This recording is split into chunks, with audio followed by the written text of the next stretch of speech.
Oh So Sensitive is Off-Brand's hot new single, and it's out now on Spotify and YouTube and Napster and Apple Music and all of the places. all of that. It's out Tidal? there. It's on Tidal. You guys on Tidal? Yep. Yeah. We should have fucking said it at the beginning. So you can just edit this in. Yeah, I could, yeah. Splice over a voiceover, be like, Off-Brand's new song, Oh So Sensitive. I could available now. just put this ending section at the beginning and then just leave it at the end as well. There you go. So they hear it Sure. twice. That'd be You're good. hearing this twice. That'd be perfect. Efficiency. Welcome back to Bit Depth. I'm Santiago Ramones. Joining with me is Santiago Ramones and Jack Martin?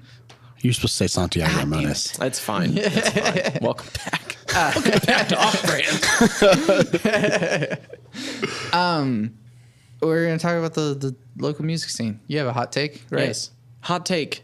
Which one do you want? I got hot takes all day long. I mean, maybe the best take? What's the problem with the Yeah. local music scene, Yeah. Mac? Go. So- In 30 seconds or less. Whoa. That's not going to happen. So there's been a big conversation lately among local musicians. The correct answer was not enough ska, by the way, but carry on with I your think answer. the big news has plenty to go around. Can't have enough ska. Like they're like Or eight.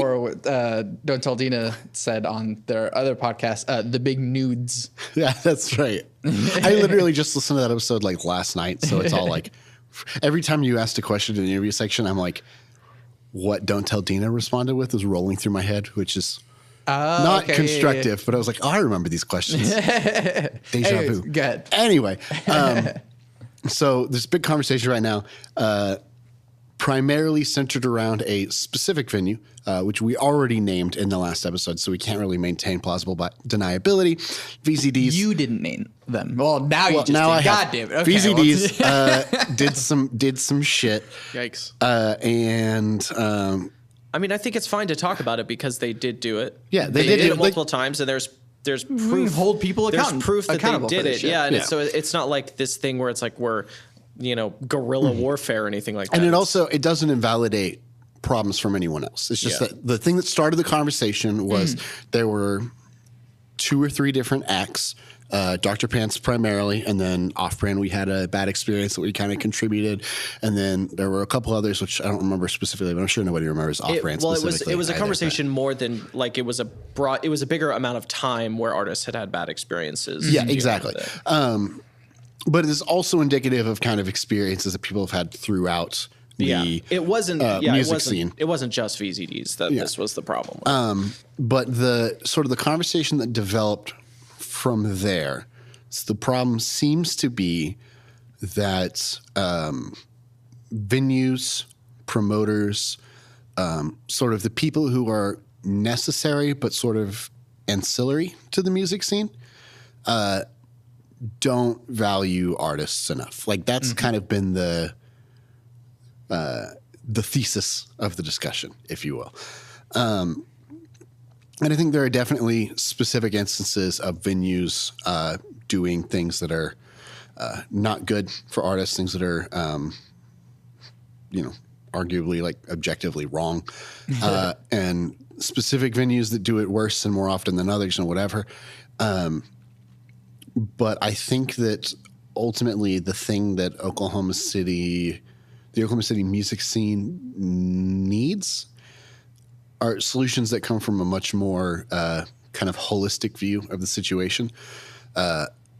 So a point that I've made a lot when this discussion has come up is that, like, obviously artists are the ones generating value in the music scene. And of course they should be paid for that. They should be paid, in my opinion, they should be paid first. Like when money comes in the door, the first thing that should go to is who is providing the value. Yeah. That said, as far as I know, nobody in kind of our sphere of the local music scene is making a living just playing in a band. God, no. There may be a couple of people who are scraping by on just doing things kind of related to the local music scene.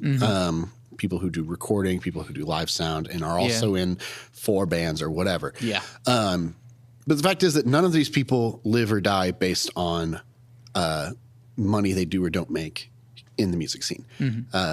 For venues and for sometimes promoters or whatever the role happens to be, those parties do live or die based on money they make in the music scene. So I think that there's a certain amount of generosity probably should be added into the conversation towards venues. That a venue has to make money, especially the few that are like primarily setting themselves up as we are a music venue. Right. No, they have to make money or they go away and then there's no music scene. So I think there's been this tendency lately for musicians to try to point blame at venues and promoters and say, well, if they get their shit together, then everyone's going to make money. But I think the root problem in the music scene. Also, the root problem. Are you familiar with the root? I am familiar of the root. I've played there a couple times, but I don't know of any. They're straight up not making money. Yeah, so the root is a great example. So I wasn't sure if you were going to say. I wasn't sure if you were going to put the root in like the VZDs category. No. Because I know root is like they can't pay to keep it going. The root is not a bar primarily. The root is a music venue primarily, and it has changed hands multiple times because people just can't afford to keep it open. And the root's not a bad. Like there are some, I think, clear things that they could do to be better, but the root is not a bad place at all. Like it sounds pretty good. It's a cool space. Yeah. But anyway, I think ultimately the problem is that everybody who is a part of the local music scene, like everybody who goes to local shows is in a local band. Yeah. So what you have is you have all of these people with their own jobs. They make their own money doing something else. They all come in, they play shows where they charge a cover, they go to shows where they pay a cover, and all of the income, all of the money, the whole economy of the local music scene is just these local musicians just kind of passing around money between each other. And in order for a local music scene to happen, you need venues. Those venues have rent. Those venues have overhead. And so they are essentially just leeching money out of this kind of circular music scene. So you have no money coming into the scene from outside of it. And you've got money leaving the scene. And like, yes, venues should value artists more. But when that's the whole music scene, there are different choices that can be made, but I think it's hard to say that, barring some especially bad examples, it's hard to say that there are better choices that could be made, just different ones. You can make different sacrifices. And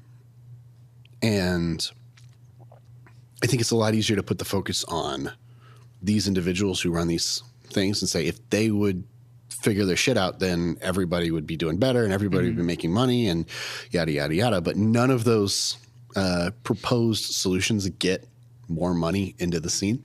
Right. The fact is that we don't live in a place where we get a stipend for artists to just live and make art. We live in a capitalist system. And so we have to get people who aren't trying to draw money out of the scene to invest money into it. And I don't know what the solution to that is.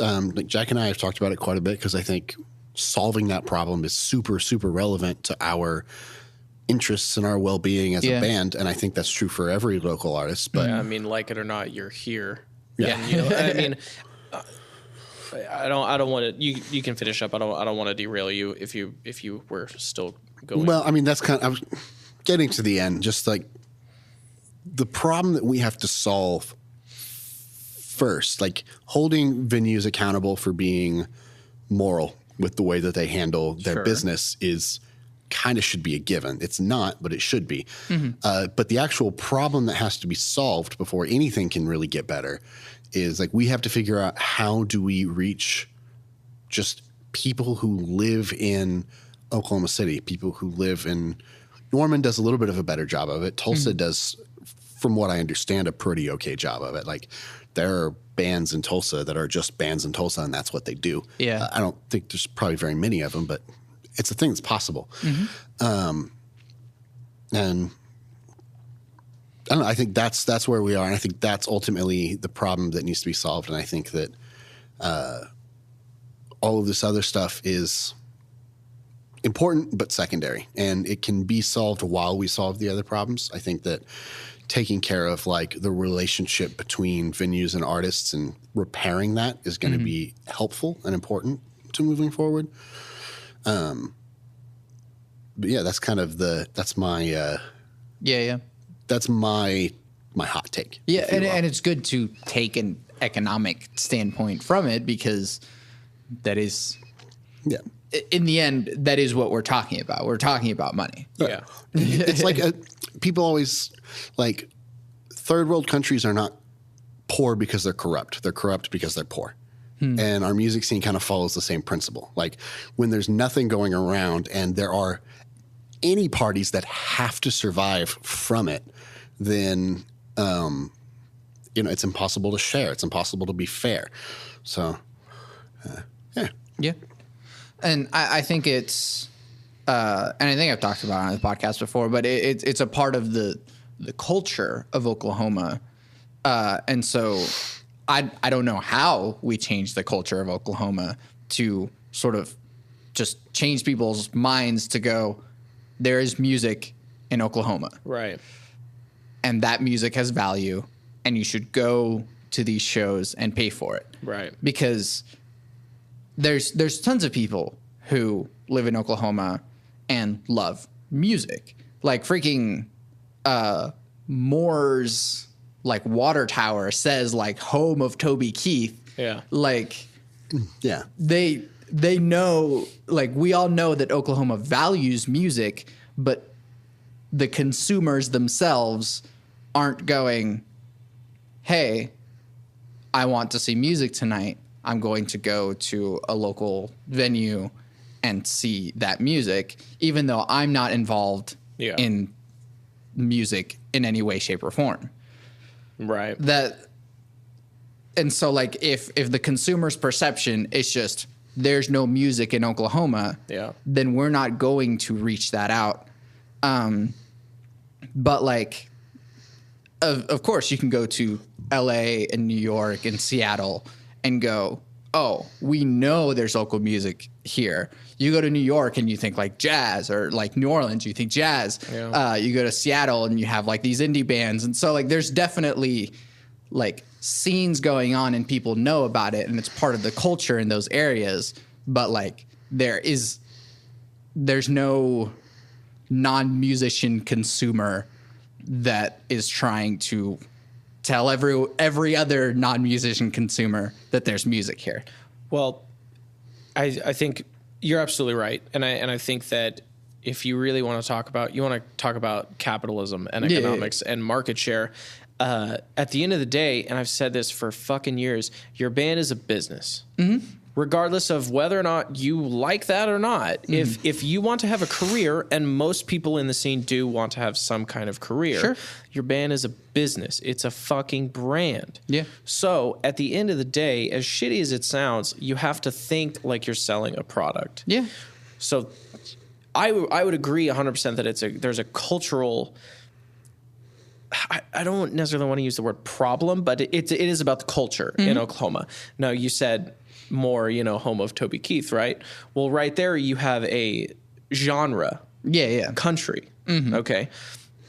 That means that the market in Oklahoma, there's a good chance that some of these non-music consumers are consuming music. They're just not consuming the music that's being played at certain venues like the Deli or the and whatever. Yeah. They're going to Toby Keith's Bar and Grill in Bricktown and seeing a country act. They're seeing country bands, right? And that's not to say that country musicians are not a part of the local scene, but they're not generally a part of our local this scene. kind of local scene, also, this conversation that we're having. Cutter Elliott is a really, really nice guy.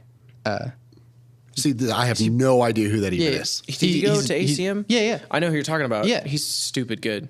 Yeah, he's really good. Yeah. And he's like a really good country act. Yeah. And he's always playing shows. Yeah. He's a really nice guy. Yeah. But like we as rock people or whatever, like non-country stuff, we look at country and you're just like, But I'm sure that he does very well for himself. Like I would hazard a guess that if he were to And I have no idea what his business model is or anything like that. But I would hazard a guess to say that he does better than the majority of a local rock band that does here. So the point that I'm getting at is like, absolutely, you can try to make a culture change happen, and I think that that's important in a lot of areas. But at the same time, you also have to look at your band as a company that is selling a product. If you have a fucking taco truck next to a dog food factory, you're probably not going to sell very many fucking tacos. Yeah. So you move your fucking taco truck and you try to sell some to some other people. It's just not going to work out. So it's like, if you have a problem with the culture, or you feel like the problem is with the venues or whatever, again, you need to look at the root of the problem. And like I said, I think it's very important that venues appreciate the artists, and I don't want to get away from that. But also, if people are buying your shit somewhere else, focus on somewhere else. Yeah. And sometimes this job requires you to move. Yeah. If that's the situation, then that's a hard decision you're going to have to make. It's like you can't just assume that the people will flock to you. Right. And it's different in different places. Noisebleed Sound did way fucking better in Tulsa than in Oklahoma City or Norman. I don't know what it was. It had to do with the culture, but other than that, I couldn't tell you what it is. Well, I think there is like a cultural assumption that just Oklahoma means country. Yeah. And home of Toby Keith. Yeah, home of Toby Keith. But like, I don't know, like there's so many not country things that are awesome going on here. And I mean, like, yeah, you can just go like, oh, but the Flaming Lips. But like, that's a whole other, like, the Flaming Lips has ascended above this caliber of what we're dealing with. The Flaming Lips did not get famous with their identity tied to Oklahoma City. Yeah. Yeah. It was never like Flaming Lips, the next hottest thing coming out of Oklahoma City. Right. It was more like, oh, there was this Seattle thing that was popular that was kind of similar. And so you would have assumed, oh, the Flaming Lips, the next hottest thing from Seattle. You would have been surprised. But what you were saying, Jack, about was when you first started talking about like country, it gave me a thought of like, maybe this is a potential route to a solution. Because like the obvious solution is move somewhere where what you're doing will be. That's a short-term personal solution. Exactly. Right, It works for an individual or for an individual act, but it doesn't fix the community. Correct. But like, why is country so popular in Oklahoma? It's not popular in Oklahoma City because Oklahoma City is the country, because it's not. And it hasn't been in 60 years, but it's popular because like, what role does it serve in society? Like, what do people like to do in Oklahoma, right? They like beer and they like sports and they like, tailgates. And what improves that experience? Country music. It's all about sort of glorifying this sort of working class lifestyle. It is very intentionally and very explicitly like it pairs well with beer. Yeah. And I'm not saying that, so everybody has to do country because Oklahoma likes sports and beer.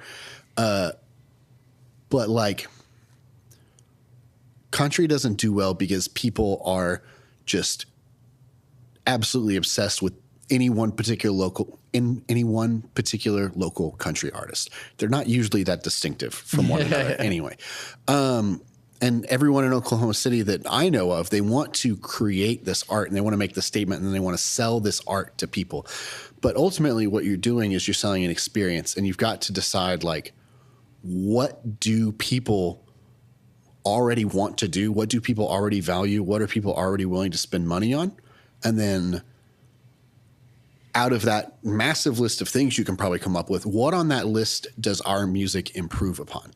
And then you can tie yourself to that thing and then sell that. So like, it's salesmanship and demographics and like all that stuff. Like, we're a rock band, Sure. What things are improved by rock bands? Bar fights. Bars, right? Like a dark, dingy, smoky bar.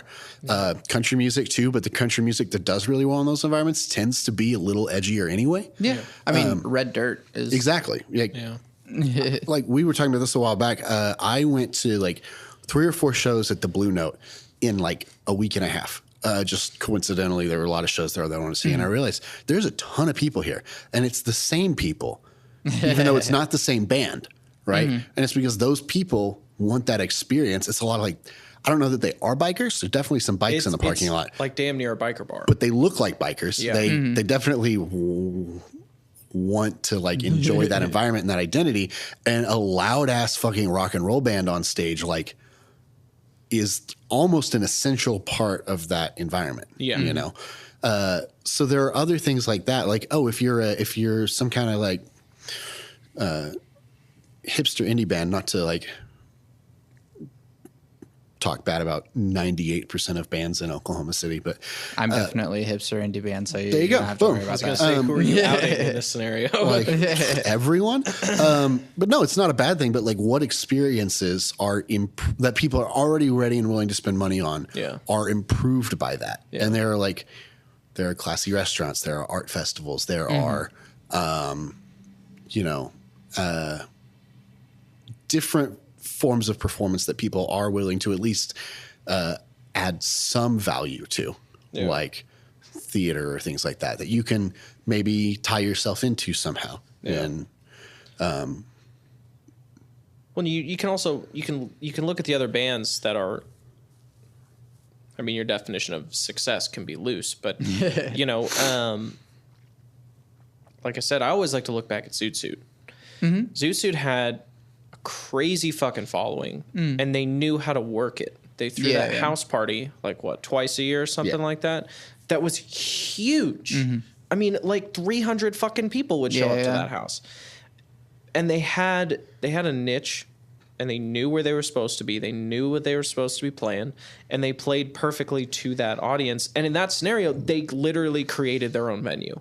Yeah, because that's kind of what the house. Well, yeah, and it's like that's what that culture was into. But they and other local bands thought of it like a venue. Like you wanted to play Baffa. Yeah, like you want to play Kane's Ballroom. Yeah, it was huge. As soon as like anybody heard about Baffa or was talking to anyone from the band, they were like, "Yo, can we fucking play Baffa this year?" And it was a huge thing to be on that. Yeah, yeah. But I mean, like. And what you're saying is like, oh, what is like, hipster indie stuff go into? And like immediately my mind went to like 23rd and like Paseo and stuff. Yeah. Bar hopping. Yeah. People want to go to all the neat little like cocktail bars and, all the little cute little restaurants and having something. It's not, I'm sorry, but it's not important what exactly your music is. It never has been. Sure. But like if what you're providing is, we are some kind of music that's different.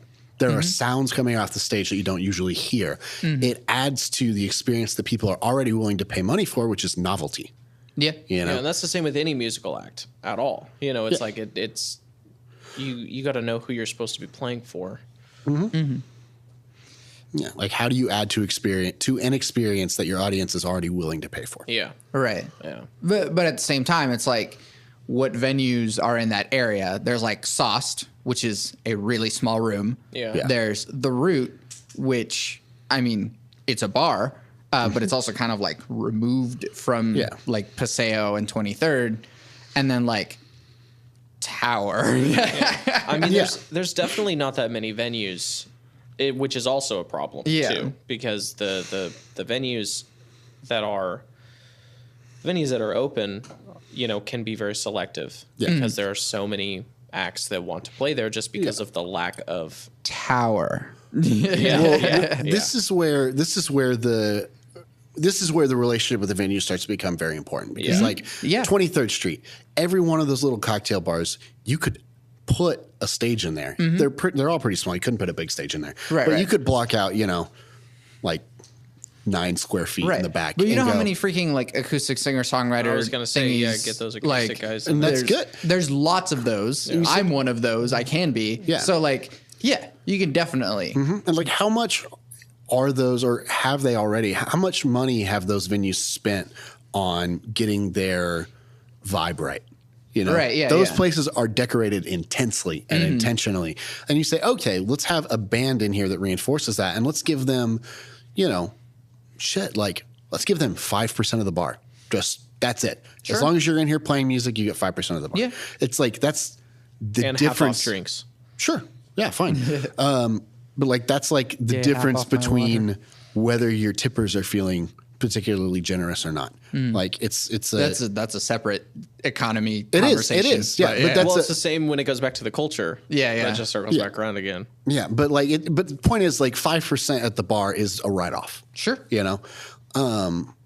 But when you have this environment where there is no money in the music scene, venues, anybody that has a stage is wary of and kind of protective against local musicians. Yeah. Because they view it as, well, my patrons aren't used to hearing live music. They want to talk. Now, realistically, you're not going to be any louder than the music playing over the speakers is anyway. Hell no, yeah.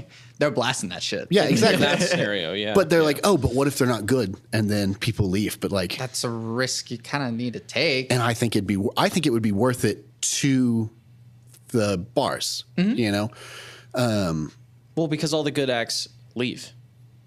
In the long run, it's a lot more useful to invest in those artists because all the good ones leave. I plan to move to LA in 2021. Yeah. Like because there's this idea that like there's no future for me here. Yeah.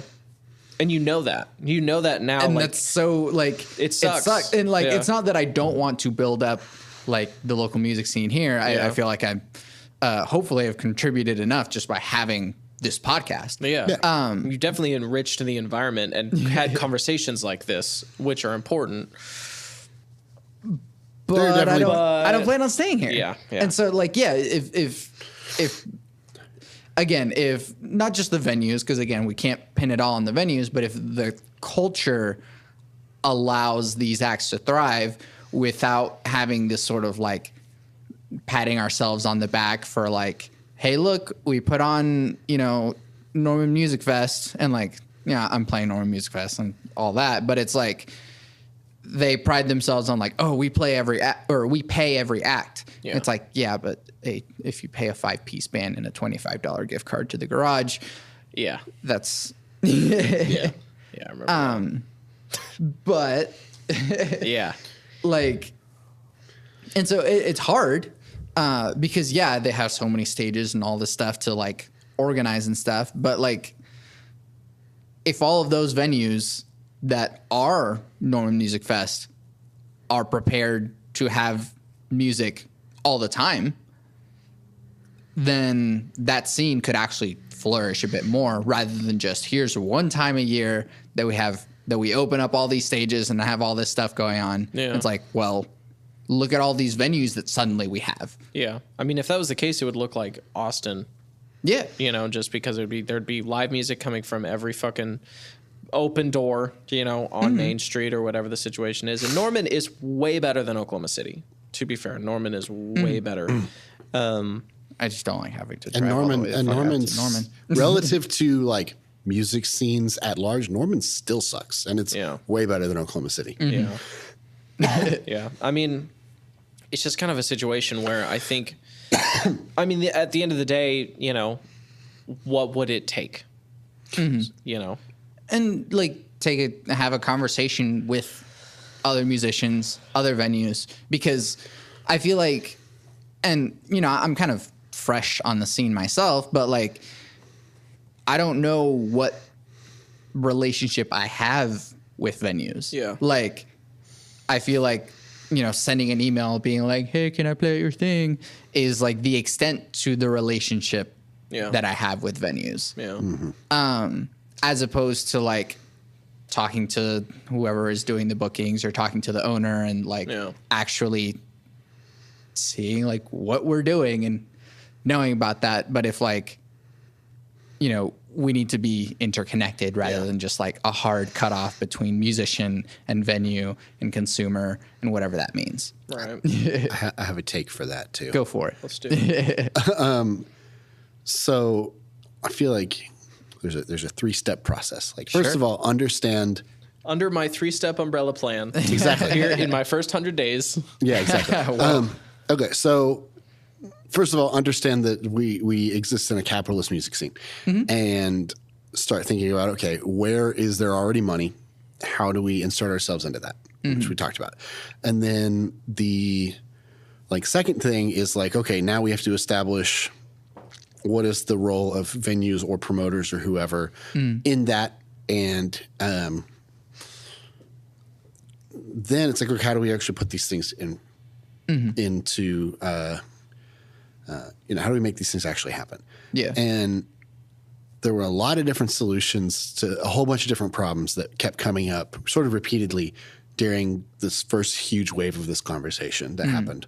And a lot of things that people proposed sounded an awful lot like a union, And I believe the word union was used probably by me multiple times. I saw a couple different people that were saying we need a musicians union that would basically blackball certain venues. And that's not. I feel like that is one. It's easy to say. That's kind of a militant approach to just hard line. I mean, that was the immediate problem that they wanted to tackle. Was that, and then it was because that's what the conversation was. It's a very negative conversation, and ultimately, I don't think the problem can be rested on any individual shoulders, and so I don't think you can solve it by sticking it to any individual party. Right. But okay, having a large group of musicians that make up between the lot of them a significant audience of people who will come out to shows, who will spend money at bars, who will pay a cover. And I can think of a dozen bands off of the top of my head to fulfill that criteria. They're not making any money, but they have all those things. So you're saying bands that have enough draw. Yeah, just any draw. But on their own, it's still not enough. It's you're going to bring, 20 people out to my bar that usually serves 60, and then I have to have 100 people come in to really make a difference. Yeah. It's not enough. But if you have all these venues, you go, okay, here's the deal. You have all the venues or all the bands? All the bands, sorry. Or not even all the bands, just enough significant bands. You go, okay, all of these bands, say, okay, here are the terms if you want to book any of these bands. This is the minimum. And then if you want to compete, then you've got to go above it. And say in return, obviously, you'll have access to all these artists and we'll be willing to play your venue. We'll have people come out to shows, yada, yada, yada. Yeah. Doesn't have to be there are a lot of models for paying bands for shows that don't actually put a lot of risk onto venues, Percentage is a great way of doing that. A percentage of the bar is perfect. I don't know why more people don't do it. And then if anybody's not willing to do that, you just go, okay, well, have fun with the rest of the music scene, which if this works out well, the rest of the music scene will be like, oh, you join this organization and you benefit from it. You get better terms for gigs. The only places that are going to be booking bands outside of this organization are kind of by definition, not booking bands with very favorable terms. So you are proposing a union? Yeah, 100%. Yeah, that's definitely that's what I'm saying. Okay. Just to clarify that's what's happening. But union, what you're describing is a union. Yeah. And then a union, but a union in total, not just a union, we're all going to get together and agree to never play VCDs again. Yeah. Because I don't think that's constructive. So you're saying you have to have actual positive elements to this union that provide benefits for both the venues and for the bands. Maybe bands have to pay in, not you're not going to pay a due because that's annoying to join it. It's annoying. Bands already don't have money. You just you're reinforcing the problem of all the money going into the system is coming from the side of it. Not necessarily audition, but meet certain criteria. That's it's what do you have music out? Is it of a certain quality that you think that at least the rest of the group agrees this is good music that we would like to promote. Yeah, you'd have to have standard criteria as far as music quality, certain qualifications for social media, not necessarily you have to have X amount of followers, but you have to have a professional looking Twitter page, and you have to fucking post frequently regularly and stuff like that. And I mean if you wanted to really go just full tilt into this, you might even have a voting process. Yeah, like maybe you have like a small board of like one representative from 10 different bands votes on if a new band can join the or whatever coalition or whatever. But like, I mean, and that all gets into the nitty gritty of it, but also like it gives bands motivation to do really well too. Cause there are also problems of, it's not even for anyone in particular. It's kind of just endemic that like, oh, bands will book shows. They will get other people on shows, and then bands will not communicate well. Bands will cancel last minute. And that hurts everybody. And then you could say, oh, well, if you want to participate in this, you got to follow through on stuff. Yeah.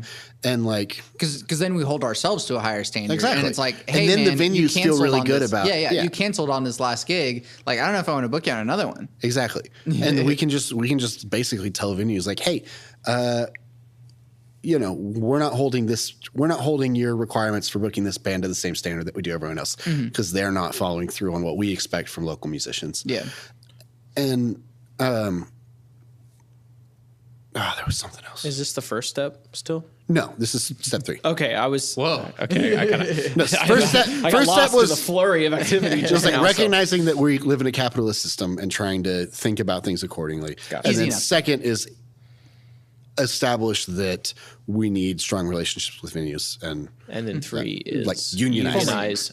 Unionize is how you make it happen. And form a militant group. Actual AK-47s. And go wear bandanas and leather. You can't have bump stocks though. No bump stocks. No bump stocks, but you can throw Molotovs through a window, and pretty sure those are also good old fashioned. Yeah, that's definitely illegal. Talking about music that's good for situations, rock music, excellent for riots. So if you need a band to play your political riot, let's start a riot. A riot. Stop. Please do not make the FBI raid. No, it's lyrics for my podcast. Who is that? 3 Days Grace. Yeah, I saw them. That old nugget of a thing. I haven't thought of 3 Days Grace in such a long time, and I'm unhappy now that I have. Fun fact. I saw 3 Days Grace once, and on accident. I saw them, and it was me and my friend, and he was sitting next to this girl who could not have been more than 13 years old, and the lead singer for 3 Days Grace steps up to the microphone and he goes, "Have you ever fucked someone that you hate?" And this little girl goes, "Yeah." And my friend and I just look at each other and we were like, we are in the wrong place right now. It's very sad. So sad.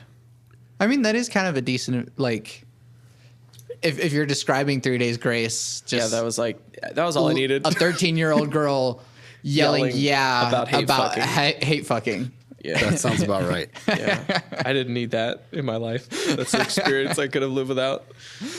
Anyway, but I mean, at the same time, it also, like, even with like unionizing and having a good relationship with venues, it still doesn't like break out of this like music circle. So, and that's the harder part. Like, so like the Gazette is really good at promoting local artists. I think where a union solves that problem is it just gives you a much larger organization with a lot more pull that will help like local publications notice, help local, local TV news notice. And also, like, let's say, okay, if you book a gig kind of within the union, then a percentage, and it can be a really small percentage of the revenue from that gig, just goes to the union. And then the union can put on their own like festivals or things like that, but are not so much like, I feel like a lot of festivals exist for the purpose of giving bands a place to play. Yeah. But like put on, maybe it's not a festival, but some event that is specifically about like, let's get more people aware of local music, you know? I mean, honestly, you could even work out a deal with an existing festival to have your own like union sponsored stage. Yeah. Where it's like, if you could get like the side stage at Norman Music Fest, one of the bigger ones, and say, you know, this is like a union showcase or some shit where it's like you have 5 of the most popular union bands and they all kind of say their spiel about local music. Also not calling it union band because that just sounds really 100%. so shitty. 100%. This is the union recital stage. Oh god. that's still something for the bands, which obviously there's a lot of things in this that are for the bands. It's primarily for the bands. Like that's the problems that are being solved, but also like I'm talking about putting on events that are specifically for people that aren't musicians, like things that are, maybe, all these union kind of dues sort of go into, let's put on a show at a great location that has super cheap drinks because we can subsidize that. Yep. People want to come out specifically to see all these bands, and some people get defensive. They're like, oh, but they're not coming out to see my band. They're coming out to drink. I'm like, yeah, but if they're drinking and you don't suck, they will fall in love with your band. Yeah. And also with that, I think that I have two separate thoughts. Also including like producers, managers, and like photographers, like videographers and stuff. Everyone that's involved in the music scene. It's not just bands. It is producers. It is like, and all of the things involved in making this thing happen. So you have managers and like a list of managers. You have a list of producers. You have a list of photographers and like people who can help you make videos and like branding footage and stuff like that. That is also like associated with the thing, so that we sort of all look better together. And it's like, hey, who did your guys' music video? It's like, oh, this person. And then you go like to their account and it's like, wow, they do really great photography. And then they get more stuff. So like we're all helping each other. But then also I think that there might be stuff like already in place that just needs to get like doesn't have synergized to it. Like the Oklahoma Film and Music Office has like a giant database of Oklahoma musicians. Yeah, but nobody's doing anything. They don't do anything with it. Am I on this database? Like, probably. I don't know. You just sign up for it. No, when we applied to Norman Music Fest, we automatically got added. Oh, neat. Okay. Weird. Yeah. Huh. And then if you apply to like the Oklahoma City Arts Festival, it's the same thing. There's a lot of different things that are like big community events where you automatically get put into that. Yeah. Interesting. I didn't know that. Yeah. I mean, I'm in it, but like, again, I don't think they're like doing anything with it. But I mean, what's it for? That's a good question. I mean, like exactly. It's like I guess, somebody thought this would be a good step in solving all of these problems. Right, exactly. And so maybe they were just like, oh, what if there was a list so that if like a venue wanted, like my people want, a country act. And so they go into this thing and type in country, and then you get like this massive fucking list of all the country acts in Oklahoma. Interesting. And it's the same thing. But the methods by which bands find, whatever, videographers, photographers, the methods by which venues find bands and all of this stuff already exist, and trying to come up with something totally separate, if it's not where people's minds naturally go, isn't really super helpful. It can be a part of it, but I think with the union idea, you kind of take the things that are already happening and you just solidify it into like an actual like established community and system. Yeah. And I mean, there are already like some like music groups and like labels and stuff like that. Cellar Door kind of tried to do that. I think that was ultimately their goal. Cellar Door Music Group. Oh, I don't know if you're familiar with them at all. Kind of. I know the name rings a bell, but I don't know who they are. Like I know Jarvix used to be really involved with them. Okay, and now he's doing Make Oklahoma Weirder, which isn't trying to do as much. It's really just trying to be a publication. More a journalistic effort. Yeah. But I know he would absolutely be down to. Yeah. And I mean, there's also like Heller Music Group was going strong for a little bit. Now Stephanie Heller's in law school, so that's a little bit slowed down. But but I mean, like, there's already slight things kind of everywhere. Same with Christian Pearson, OK Sessions. Is doing cool stuff. But like, even still, I feel like there are times when it gets kind of like too insular, where we like, again, creating this sense that, and I mean, I want to talk to Christian Pearson, and if you're listening, you can be on the podcast. But if you're an hour and a half into the second episode of Off Brands podcast, Christian, hit Santiago. Yeah. But like, I do think that like, sort of creating this sense that like, oh, the music scene is like blowing up is not the goal. I don't like that. That's what the conversation is among musicians, especially if there's still situations where lots of people aren't getting paid. Yeah. And so it's like, yeah, there is a lot of like work and stuff that you have to put into it. And like, yeah, the people who are getting a bit more success are people who are kind of able to put that much more work into it.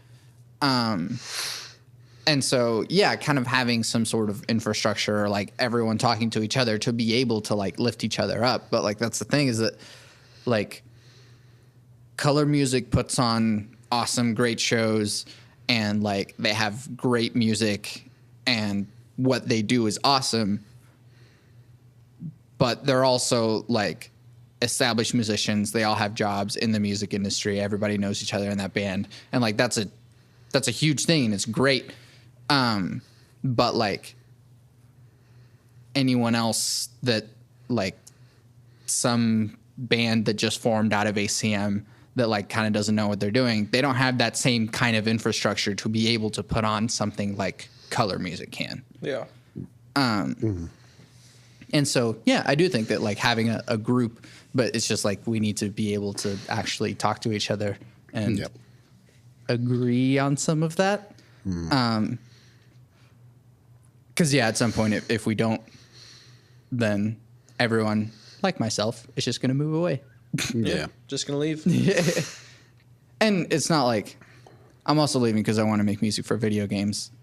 That's not going to happen in Oklahoma City. Yeah, that's not going to happen in Oklahoma City. Yeah. There's well, like, theoretically, you could go start that career, move back, and it not really matter. Like, if you can start that career somewhere where video games happen, you don't have to stay where video games happen to do the work. But anyway. No, but like, but you'd probably. I'd rather be somewhere else. I know. I mean, and that's a big part of the problem too. Is that like you know, and there's nothing wrong with wanting to move away, but like most people that are doing music in Oklahoma now want to move away. And that's fine. And a lot of it is not entirely having to do with, you know, you're not making waves here as a musician. Right. Yeah. Some people just want to move away.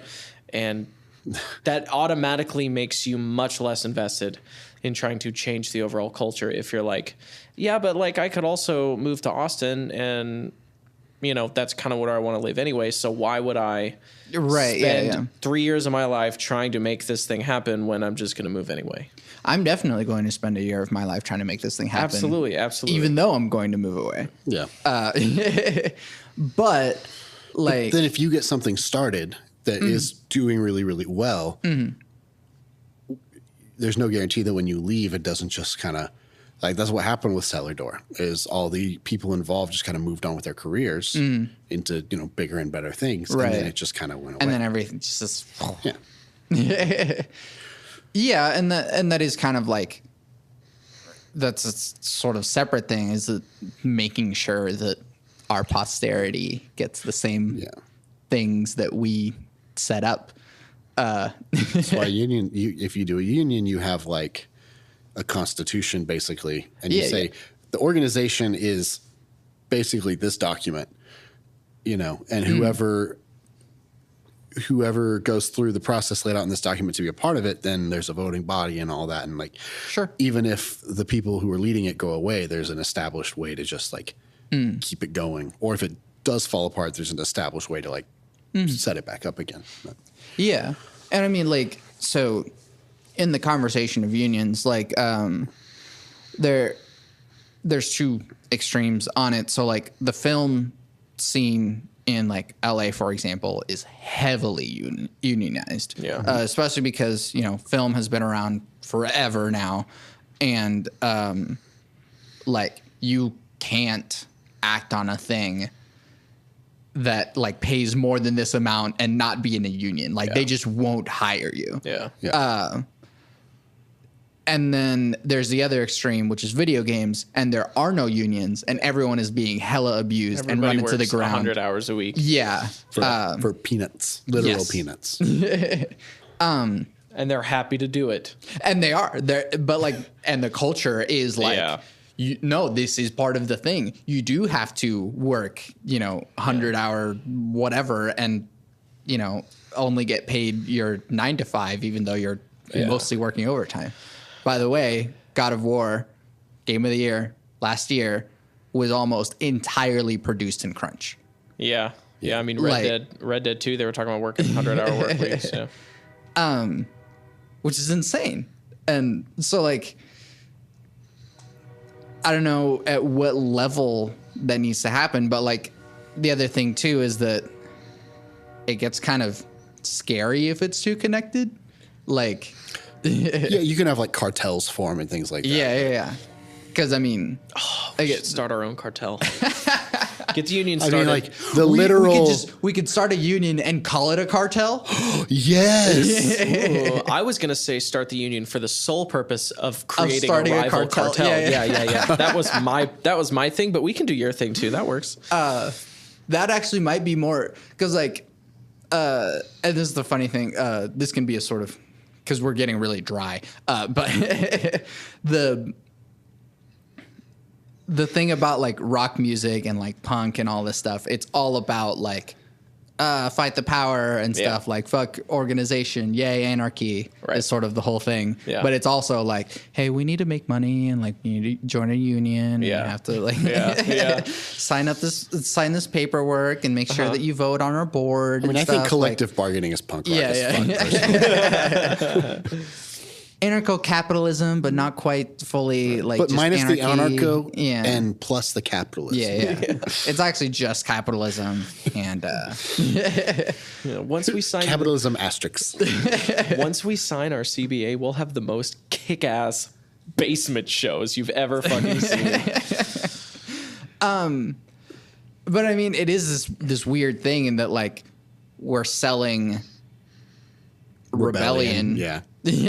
Dude, welcome to fucking marketing. No, that's it, dude. They figured that out, and it's probably why like people hated Green Day. American Idiot is. I mean, that's why I hate Green Day in general. Is because they your face just like is that like they took the sound of punk rock, which is all about like fuck. DIY, hyper underground capitalism and fuck like, so do it all yourself and fight the power. But also like we're very mainstream and we're very much feeding off of that. And so we're actually just selling the idea of punk rock. I mean, if while you want not to do being punk rock, if you want to do a third episode, we can fight about American Idiot. Oh my God. I don't want to be on that episode. Jesus. It's a thing, but like it's the duality of the idealism version of art and the real life capitalism version, right? And don't let the perfect be the enemy of the good. Like if there's things that we can do that maybe don't reflect those individualist punk rock values, but get the community closer to being able to be independent and being able to speak freely, be able to be exposed to more people and communicate those ideas more importantly, then I think that's better. Yeah. But I mean, like, because it is kind of weird because you reach a certain threshold in like a career where that gets really blurry. And like, or as Alex Sanchez, who I was talking to recently, called it just like rich person's disease. Like at some point, like Aziz Ansari's comedy was just like, hey, I have this story about a celebrity that I hung out with. And it's like, you're not relating to literally anyone. Yeah. But like, I don't know. I feel weird about it. Or like like Banksy, for example, is another of super rebellious art, but he's also making like millions of dollars selling super rebellious art. So like, and that's Yeah. how you feel I about think- Banksy. I don't know enough about Banksy to have an opinion. Me neither. I think everybody just needs to grow the fuck up. Art is dead. Get over it. Sell your fucking music. And if you want to play, I'm speaking intensely satirical for everybody listening, but like honestly, like it just depends on how you want to see the world. If you want to sell your art, then fucking go do it. And somebody calls you a sellout, okay, fuck them. Who cares? Yeah. You're making however much money to do this shit. Who cares? Yeah. You can't hear them over your swimming pools full of money. Who cares? If you want to play acoustic guitar in a little cafe on a fucking, some far off city somewhere and play for tips, then fucking do it, man. Then move to Seattle. Then you, in your mind, are a more genuine, authentic human. And good. I hope that makes you feel full you can because you're sleep going to at need night. some money. Yeah. Yeah, I mean, hopefully- I'm just saying, it's kind of a silly debate to have because it's like, man, just decide what. Hopefully the coffee shop will pay you in baguettes. Exactly. It's like, man, just do, fucking figure it out. Do whatever you want to do. Who cares? That's why I don't like that. It's so expensive. Yeah. Like we're already not making enough money. Oh, it's an expensive But ass hobby. If you buy this like $5,000 amp, maybe this time it'll work. Yeah. Yeah. If you spend an extra day in the studio, an extra, $900 or whatever, then maybe you can, maybe your record will be good enough for someone to hear it. I resent that. I often think an extra $900 in the studio would make all the difference. Oh, I think you're definitely right. I don't have that $900. Right. And we have to get Oh So Sensitive out, and we forgot to say anything about it. We were supposed to say it at the beginning. Oh So Sensitive is Off-Brand's hot new single, and it's out now on Spotify and YouTube and Napster and Apple Music and all of the places. all of that. It's out Tidal. there. It's on Tidal. You guys on Tidal? Yep. Yeah. We should have fucking said it at the beginning. So you can just edit this in. Yeah, I could, yeah. Splice over a voiceover, be like, Off-Brand's new song, Oh So Sensitive. I could available now. just put this ending section at the beginning and then just leave it at the end as well. There you Yeah. go. So they hear it Sure. twice. That'd be You're good. hearing this twice. That'd be perfect. Efficiency. Well, we solved the local music scene. Yep, we solved did it. it. Nothing else to do. Now we need We're someone done. to actually do all the Yeah. work of Everybody making shake all the hands things with happen. yourself, Yeah. and then we've done it. And also make sure that we get all the credit. Yeah. Of course. Yeah. Well, all you need to do Off-brand in is Santiago. somebody call Eamon and tell him exactly to link him to this podcast, and then he'll just go nuts and he'll do this whole thing, and then we'll claim credit for it, and that's all we need. There you go. We solved it. Sweet. Thanks for having us on, man. Yeah, Appreciate it. thank you guys for doing it and this interesting conversation. Anything else to plug? Do we have any shows coming up? This is May 9th. After May 9th. I think we're gonna have 2 shows in June. We're looking at booking one in Norman, and we definitely have a show in Oklahoma City, June 28th, I Where? believe. I don't remember. It'll be on our Facebook page and probably our everything Yeah, else. follow us on Facebook, Instagram. Those are our main spots. We also have a Twitter and a YouTube account where we post behind the scenes videos. And Yeah. yeah, a neat thing. that's what we got. Thanks for listening, everybody. Yeah. you. Thanks for having us on. Thank you guys for doing it. I'm trying to think if I have any upcoming shows After May 9th. Dude, I 9th. want to hear that recital. I was working whenever you were doing it. No, it's all So- good. Yeah, that'll be Not up recital. and around. Excuse me, you didn't call No, it a I mean it is a recital, but Composition, it's not. Yeah. It'll be around. Maybe you can find it right now. Maybe you should check my website. Cryptic. Well, because I don't know. Yeah. Time works in forwards and backwards and circular It's ways. all wibbly wobbly, Yeah. timey-wimey stuff. I mean, my cosplay group is going to be performing at Acon in Dallas and at Tokyo and Tulsa. Who are you cosplaying as? I didn't know you did cosplay. Hey, I do cosplay. We'll be doing skits in the cosplay contest. So go to the cosplay contest if you're going to be at either Akon or Tokyo and Tulsa. That like tiny fringe of people who listen to this podcast. It looked like you were about to say something. I said, there you go. Okay. Yeah, you can find everything I do on my website, SantiagoRamones.com. I make music. Download or pay for my demo. You can check out anything else that I have on my website. Comment, leave reviews on the podcast. Let me know what you think. If you would honestly like to make the union thing happen, I guess, like, talk to everyone else too. And then I always end the podcast with my 3 things. They shape my life philosophy. Those 3 things are: love never fails, it's going to be okay, I might be wrong.